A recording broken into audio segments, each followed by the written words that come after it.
который сейчас я с удовольствием объявлю, это лидирующий на рынке продаж шин, имеющий 49 филиалов по Узбекистану.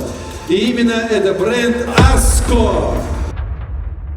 Juda ham quvonchli kun. ASCO avtomobilga tegishli brendlar orasida yil brendi bo'ldi. Tasavvur qilasizmi? Yil brendi.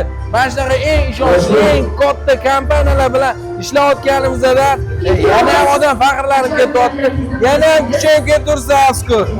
Gap yo'q. Siz ASCO do'konlaridan balon taqayotganingizda biling, seriozli brendda balonlarni sotib olib taqvasiz. Bitta like bosib, hozir kommentda tabriklab o'tib ketdinglar.